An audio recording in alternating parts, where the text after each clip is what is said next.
High বন্ধুরা, কেমন আছো তোমরা? আশা করছি সকলে ভালো আছো। আজ আমি চলে এলাম আর একটা নতুন রেসিপির সাথে। দেখো এখানে কি আছে। চিকেনটাকে ভালো করে আমি একটু ধুয়ে পরিষ্কার করে নিয়েছি। তার মধ্যে দিয়ে দিলাম লেবুর রসটা দিয়ে ভালো করে ম্যারিনেট করে নিয়ে মাখিয়ে রাখলাম। তারপরে অন্য একটা পাত্রের মধ্যে নিলাম টক দইয়ের সাথে সব ধরনের মশলাগুলো এর সাথে অ্যাড করে দিলাম। তার মধ্যে আছে জিরে, হলুদ, লঙ্কা, তেজপাতা, নুন। এগুলো দিয়ে ভালো করে একটু মাখিয়ে নেব টক দইয়ের সাথে। মাখানোর পর তার মধ্যে অ্যাড করে দিলাম কিছুটা সর্ষের তেল দিয়ে যখন এটা ম্যারিনেট করছি, মাখাচ্ছি মশলাটা, ওফ কি গন্ধ আসছে, কি বলবো তোমাদের। দারুণ একটা গন্ধ আসছে, ফ্লেভারটা অসাধারণ লাগছিল গন্ধটা। যাই হোক, তারপরে এর সাথে অ্যাড করে দেবো ধুয়ে রাখা চিকেন। ভালো করে মাংসের মশলার সাথে মাখিয়ে ঘন্টা চারেকের জন্য ঢাকনা বন্ধ করে ফ্রিজে রেখে দেবো। তো এই দেখো মশলার সাথে আমি অ্যাড করে দিচ্ছি চিকেন।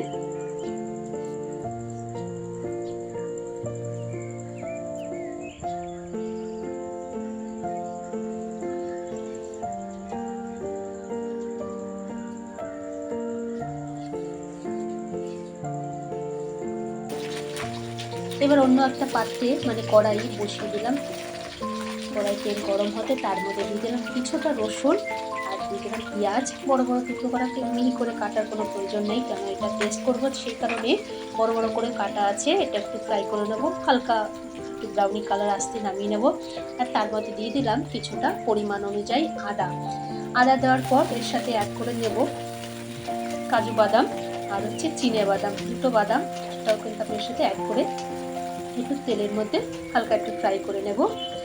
নেওয়ার পর এটা একটা স্মুথ একটা পেস্ট তৈরি করে আমি রেখে দেবো, আমার পরবর্তীকালে কাজে লাগবে।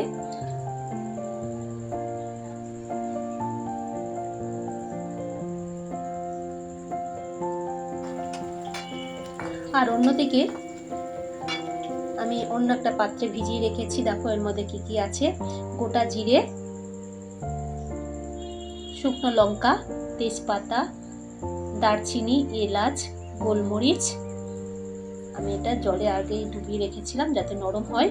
এগুলো একটু অল্প পরিমাণে জল দিয়ে আমি পেস্ট তৈরি করে নেব। আর তারপরে যেগুলো ফ্রাই করেছি সেটাও একটা পেস্ট তৈরি করে নেব।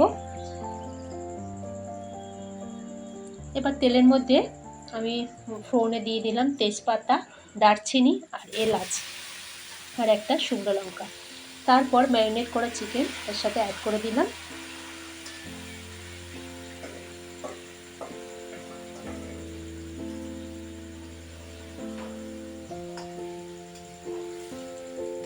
অ্যাড করার পর কিছুক্ষণ একটু নাড়াচাড়া করলাম। আর তার মধ্যে দিয়ে দিলাম আমি যে পেস্ট করে রেখেছি সেই মশলাগুলো এর সাথে এক এক করে অ্যাড করে দিলাম। দিয়ে কিছুক্ষণ একটু নাড়াচাড়া করব।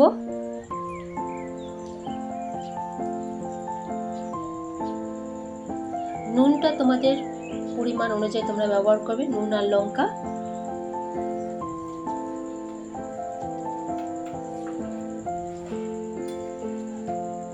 কাজু বাদামের পেস্ট আমি এর সাথে অ্যাড করে দিলাম কিছুক্ষণ পর। আর এর মধ্যে দিয়েছি টমেটোর পেস্টও কিন্তু আমি এর সাথে অ্যাড করেছি, সেটা স্কিপ হয়ে গেছে। তারপরে এটা কিছুক্ষণ একটু নাড়াচাড়া করবে, বেশিক্ষণ লাগে না কিন্তু এই মাংসটা হতে, কারণ আগে থাকতে অনেকক্ষণ ধরে ম্যারিনেট করা থাকে, তো সেই কারণে অনেকটা নরম হয়ে থাকে, সফট হয়ে থাকে। তারপরে দেখো সুন্দর একটা কালার এসেছে, অসাধারণ কালারটা লাগছে। এবার গরম গরম তোমরা পরিবেশন করো সাদা রাইসের সাথে, পোলাওয়ের সাথে। আমার এই ভিডিওটা যদি আপনাদের পছন্দ হয়, রান্নাটা যদি ভালো লাগে, অবশ্যই লাইক কমেন্ট করে পাশে থাকবেন। উৎসাহ পাবো আপনাদের একটা কমেন্টে। পরবর্তীকালে আরও ভালো রান্না করে আপনাদের সাথে শেয়ার করব। ধন্যবাদ বন্ধুরা।